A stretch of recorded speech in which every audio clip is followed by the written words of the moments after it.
Hello all welcome back to Yashaswini Vamshika cooking and tip channel. అందరూ ఇలా ఉన్నారండి. నేనైతే సూపర్గా ఉన్నాను. మీరు కూడా సూపర్గా ఉన్నారు, హార్ట్ఫుల్గా అయితే కోరుకున్నాను.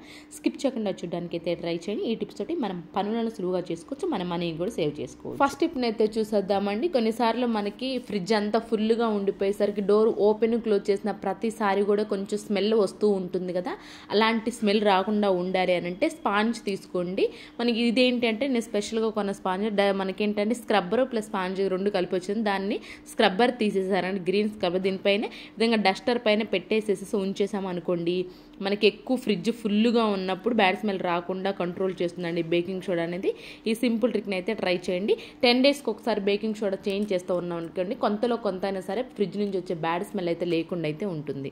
అండ్ నెక్స్ట్ టిప్ వచ్చేసి ఇమిటేషన్ బ్యాంగిల్స్ మనం ఎంతో కాస్ట్ పెట్టుకుంటూ ఉంటాం. కొన్ని రోజులు వాడగానే కొంచెం కలర్ చేంజ్ అయినట్లు అనిపిస్తూ ఉంటుంది కదా. అలాంటప్పుడు సింపుల్గా ఇంట్లో ఉన్న వాటితోనే మనకి మంచి పాలిష్ అవ్వాలనుకున్నప్పుడు మనకి ధూప్ స్టిక్ ఉంటుందండి. ధూప్ స్టిక్ కనుక నుసి వస్తుందిగా, నుసిని అయితే తీసేసుకోవాలండి. దానిపైన కొంచెం అంటే కొంచెం నిమ్మకాయ ఉంటుంది కదా, నిమ్మకాయని తీసి ఏవైతే మనకి ఇమిటేషన్ బ్యాంగిల్స్ ఏవైతే కొంచెం కలర్ షేడ్ అయినట్లు అనిపిస్తాయో, కలర్ కొంచెం వేసుకో కొంచెం నలుపుగా అనిపిస్తూ ఉంటాయో అలాంటి వాటిని తీసుకొచ్చి ఈ విధంగా దీంతో కనుక క్లీన్ చేసుకున్నామే అనుకోండి, కలర్ అంతా పోయి మంచి షైనింగ్గా పాలిషింగ్ అయితే గోల్డ్ బ్యాంగిల్స్ అనుకోండి, బయట షాప్కి తీసుకెళ్ళి మనం పాలిష్ పెట్టించుకుంటూ ఉంటాము. గోల్డ్ ఏవైనా సరే కానివ్వండి. ఇలాంటి ఇమిటేషన్ జ్యువెలరీ బయటకు వెళ్ళి షాప్కి వెళ్ళి షైనింగ్ పెట్టించాల్సిన అవసరం లేకుండా ఇంట్లో ఒక సింపుల్గా మనకి మంచి షైనింగ్ పాలిష్ రావాలనుకునే వాళ్ళు ఎవరైనా ఉన్నారంటే ఈ విధంగా ధూప్ స్టిక్ నుంచి కానీ లేదా అగరబత్తి ఉంటుంది కదా, అగరబత్తి నుంచి వచ్చిన నుసి ఏదైతే దానిలో కొంచెం అంటే కొంచెము మనకి నిమ్మకాయ వేసేసి కనుక క్లీన్ చేసుకున్నాం అనుకోండి, చూడండి ఎంత పాలిషింగ్ అనిపిస్తే, ఎవరికైనా యూస్ఫుల్గా అనిపిస్తే మాత్రం ట్రై చేయండి. నెక్స్ట్ టిప్ వచ్చేసి ట్యాబ్లెట్స్ పైన కొంచెం షార్ప్గా ఉంటుంది కదండి, దాన్ని తీసుకొని మనకి టేప్ కనుక వాడుతూ ఉంటాం కదండి. అయితే కట్ చేయడానికి మనకి ఎంత అవసరం అంత కట్ చేయడానికి ఖచ్చితంగా సిజర్ అనేది వాడుతూ ఉంటాం కదా.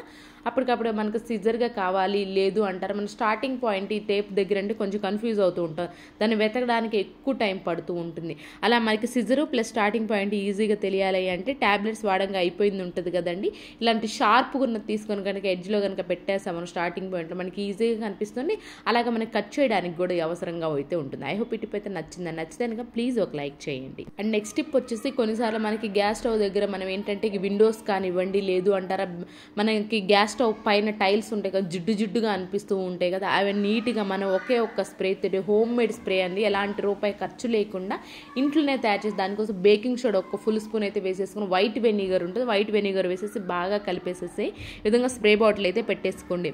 కిటికీలు ముఖ్యంగా ఎంతో జిడ్డుగా ఉంటాయి కదండి, కిచెన్లో విండోస్ అనేవి ఆయిల్ అంతా పట్టేసినట్లు అనిపిస్తూ ఉంటుంది. అలాంటప్పుడు సింపుల్గా మనకి ఎక్కువ శ్రమ లేకుండా నీట్గా క్లీన్ అవ్వాలనుకుంటే మాత్రం ఈ విధంగా తయారు చేసుకున్న లిక్విడ్ని స్ప్రే చేసి ఒక అరగంట పాటు వదిలేసేసేయండి. అరగంట తర్వాత కనుక మీరు చాలా సింపుల్గా క్లీన్ చేసేసుకోవచ్చు అండి. అలాగే బ్యాక్ సైడ్ ఏదైతే జిడ్డుగా ఉంటాయో టైల్స్ కూడా ఉంటాయి కదా, వాటి బ్యాక్ సైడ్ కూడా ఒకసారి జల్లేసేసి ఆ తర్వాత ఇంకా క్లీన్ చేసుకున్నామే అనుకోండి, సూపర్గా అయితే మనకి నీట్గా అయితే ఉంటుందండి. మనకి జిడ్డు అనేది ఎక్కువసేపు శ్రమ పెట్టి రుద్దాల్సి ఉంటుంది. అలా కాకుండా తక్కువ టైంలోనే ఇంట్లోనే రూపాయి ఖర్చు లేకుండా ఇంట్లో ఉండే లిక్విడ్తోనే తయారు చేసుకోవాలి అనుకున్నప్పుడు ఈ విధంగా తయారు చేసుకోండి. టైల్స్ కానివ్వండి లేదు అంటారు ఈ విధంగా విండోస్ కానీ చాలా నీట్గా అయితే క్లీన్ అయిపోతాయండి. ఈ వాటర్ తోటి స్ప్రే చేసి అరగంట ఆగిన తర్వాత నేనేం చేశానంటే గరిటికి సాక్స్ అయితే వేసేసారని, చేతితో రుద్దేసి పని లేకుండా ఈ విధంగా రుద్దేసుకున్నామే అనుకోండి, చాలా నీట్గా అయితే ఉంటాయి. అండ్ నెక్స్ట్ టిప్ వచ్చేసి ఆలు మనం ఫ్రై చేసేటప్పుడు కొంతమంది ఏం చేస్తామంటే పీల్ అనేది తీస్తుంటే పీలర్తో కొంతమంది తీయడం ఇష్టం లేదు అనుకున్న వాళ్ళు ఏంటంటే కొంచెం గరుకుగా ఉన్న రాయి పొడిగా రుద్దుతూ ఉంటారు కదండి. అలా కాకుండా మనకి సింపుల్గా కిచెన్లోనే కౌంటర్ టాప్ పైనే ఈ విధంగా మనకి ఆనియన్స్ కవర్ అనేది వస్తూ ఉంటుంది కదండి, లేదంటే ఫ్రూట్స్ కొన్నప్పుడు నెట్టెడ్ కవర్స్ వస్తూ ఉంటాయి, దానిలో వేసేసి ఒక 2-3 మినిట్స్ ఈ విధంగా రబ్ చేసాము అనుకోండి, ఈజీగా మనకి ఆలు పీల్ అనేది వస్తుంది. ఐ హోప్ ఇటు కూడా నచ్చిందని నేను అనుకుంటున్నాను. నచ్చితే ప్లీజ్ మీకు ఏది బాగా నచ్చింది అనేది కమెంట్ బాక్స్లో కమెంట్ చేయడం మాత్రం అసలు మర్చిపోకండి. అండ్ నెక్స్ట్ టిప్ వచ్చేసి బేకింగ్ సోడా ఉంటుంది. బేకింగ్ సోడాని ఏంటంటే కొంతమంది వంటల్లో కూడా వాడుతూ ఉంటారు, బేకింగ్ సోడా అంటారు, సోడా ఉప్పు అంటారు. అయితే బేకింగ్ సోడా మనకి బ్యాడ్ స్మెల్ ఏదన్నా తీసేస్తుందండి. ఎట్ ద సేమ్ టైం ఏంటి అని అంటే మురికి ఏదన్నా ఉన్నా కానివ్వండి నీట్గా క్లీన్ చేసే గుణం అయితే దీనికైతే ఉంటుందండి. సో కాబట్టి నేను బేకింగ్ సోడాతో సూపర్ యూస్ఫుల్ టిప్స్ అయితే తీసుకొచ్చేసానండి. దానిలో కూడా ఇది కూడా ది బెస్ట్ టిప్ అయితే అవుతుందండి. సోఫాల పైన ఏంటంటే కొంచెం మనం వాష్ చేయం కదా, అలాంటప్పుడు కొంచెం స్మెల్ అనేది వస్తూ ఉంటుంది కదా, ఎలాంటి బ్యాడ్ స్మెల్ లేకుండా ఉండాలి, మంచి వాసన వస్తూ ఉండాలి అనుకుంటే మాత్రం బేకింగ్ సోడా వేసేసేయండి. సోఫాల పైన, బెడ్స్ పైన ఇంతేనండి. కొంచెం వాటర్ పడినా కానివ్వండి, బెడ్స్ అనేవి, సోఫాస్ అనేవి కొంచెం అదొక రకమైన స్మెల్ వస్తూ ఉంటాయి కదా, అలాంటప్పటికి ఇది బేకింగ్ సోడా వేసేసి ఒక అరగంట పాటు వేసేసి మొత్తం స్ప్రెడ్ చేసేసింది. అరగంట తర్వాత బేకింగ్ సోడా మొత్తం క్లీన్ చేసేసి టాల్కమ్ పౌడర్ ఉంటుంది కదండి, టాల్కమ్ పౌడర్ ఈ విధంగా ర్యాపర్ ఉంటుంది కదండి, ఇలాంటి హోల్డర్ లాంటిది పట్టుకున్నామే అనుకోండి, మనకి ఈజీగా బెడ్ కానివ్వండి లేదంటే సోఫా కానీ క్లీన్ చేసుకోవాలనుకున్నప్పుడు ఈ విధంగా హోల్డర్తో మొత్తం కనుక స్ప్రెడ్ చేసేసి ఉంచాము అనుకోండి, ఎలాంటి బ్యాడ్ స్మెల్ లేకుండా అయితే, ముఖ్యంగా చిన్నపిల్లలు ఉన్నప్పుడు ఈ విధంగా ట్రై చేయండి, ఖచ్చితంగా బ్యాడ్ స్మెల్ లేకుండా అయితే ఉంటుంది. అండ్ నెక్స్ట్ టిప్ వచ్చి స్విచ్ బోర్డులు కొన్నిసార్లు ఏంటంటే ఎంత నీట్గా క్లీన్ చేసినా కానీ ముఖ్యంగా కిచెన్లో కొంచెం జిడ్డుగా ఉంటాయి కదా, అలాంటప్పుడు మనం ఎలాంటి కెమికల్స్ది అలాగే బయట స్ప్రేలు వాడకుండా ఇంట్లోనే నెయిల్ రిమూవల్ కనుక ఉంది అనుకోండి, మీకు నెయిల్ రిమూవల్ తీసుకొచ్చి టీ షర్ట్ పైన వేసేసి కనుక క్లీన్ చేసామని స్విచ్ బోర్డ్ అనేది మురికి అనేది చాలా నీట్గా అయితే క్లీన్ అయిపోతుంది. అండ్ నెక్స్ట్ టిప్ వచ్చేసి కొన్నిసార్లు మ్యాచ్ బాక్స్ తడిసిపోతూ ఉంటుంది కదండి, బై మిస్టేక్ వాటర్ ఏదైనా పడినా కింద ఏదైనా తడిగా ఉన్నా కానివ్వండి మ్యాచ్ బాక్స్ అనేది త్వరగా వెలగదు కదా,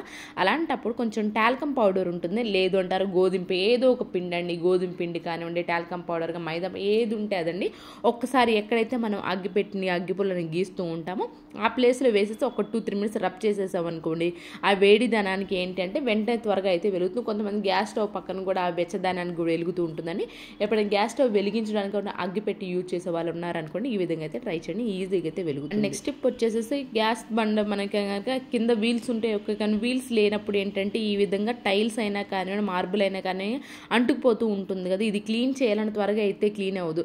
సింపుల్గా ఎక్కువ కష్టపడకుండా నీట్గా క్లీన్ అవ్వాలనుకుంటే మాత్రం కొంచెం బేకింగ్ సోడా అలాగే కొంచెం సాల్ట్ వేసి వాటర్ వేసి ఒక 10 నిమిషాలు ఉంచేసేయండి. దీన్ని ఏంటంటే హార్పిక్తో కూడా క్లీన్ చేసేసుకోవచ్చు అండి. లేదు అంటారా, మనకి హార్పిక్ కాకుండా నీట్గా మనకి ఇంట్లో ఉన్న వాటితోనే నీట్గా క్లీన్ అవ్వాలి, చేతితోనే ఎక్కువ శ్రమ పడకుండా నీట్గా క్లీన్ అవ్వాలనుకున్నప్పుడు ఈ విధంగా బేకింగ్ సోడా అలాగే సాల్ట్ వేసేసి నేను చేతితో రుతున్నాను చూడండి, తర్వాత గ్రీన్ స్క్రబ్బర్ కానీ స్టీల్ స్క్రబ్బర్తో కనుక క్లీన్ చేసేసాము అనుకోండి, ఎక్కువ మరకలు పడిన చోట ఈ విధంగా సింపుల్గా క్లీన్ అవ్వాలనుకున్నప్పుడు ఈ విధంగా ట్రై చేస్తూ ఉన్నారే అనుకోండి, ఖచ్చితంగా మనకు మంచి రిజల్ట్ అయితే ఉంటుంది. అండ్ నెక్స్ట్ టిప్ వచ్చేసి ఇలాంటి గ్రేటర్స్ వాడుతూ ఉంటాం కదండి, ఇలాంటి గ్రేటర్స్ ఏంటంటే కొన్నిసార్లు ఎక్కువ వాడగా కొన్ని రోజుల తర్వాత షార్ప్ అనేది తగ్గిపోతూ ఉంటుంది. ఇంట్లో మన సింపుల్ రూపాయి ఖర్చు లేకుండా షార్ప్ పట్టాలనుకున్న వాళ్ళు ఎవరైనా ఉన్నారంటే ఈ విధంగా స్టీల్ స్క్రబ్బర్స్ ఉంటుంది, కొత్తది తీసుకొచ్చినప్పుడు మరి వాడింది కాకుండా కొత్తది తీసుకొచ్చినప్పుడు ఈ విధంగా ఒకసారి ఒక 5 మినిట్స్ కనుక రబ్ చేసాము అనుకోండి, మనకి షార్ప్ అనేది వస్తుంది. రూపాయి ఖర్చు లేకుండా ఇంట్లో షార్ప్ పట్టాలి అనుకున్నప్పుడు సింపుల్గా ఈ విధంగా అయితే ట్రై చేయండి, మీకు ఖచ్చితంగా షార్ప్ అనేది వస్తుంది.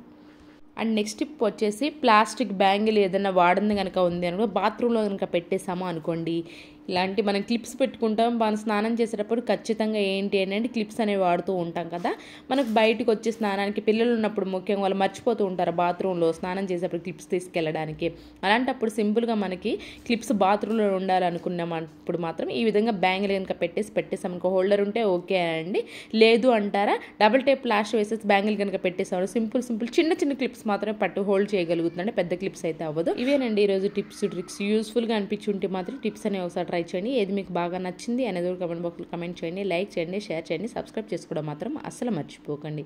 రేపటి వీడియోలో మంచి టిప్స్ అయితే మళ్ళీ మీ ముందుకు వస్తాను, అంతవరకు మీ అందరైతే హ్యాపీగా ఉన్న హార్ట్ఫుల్గా అయితే కోరుకుంటాను.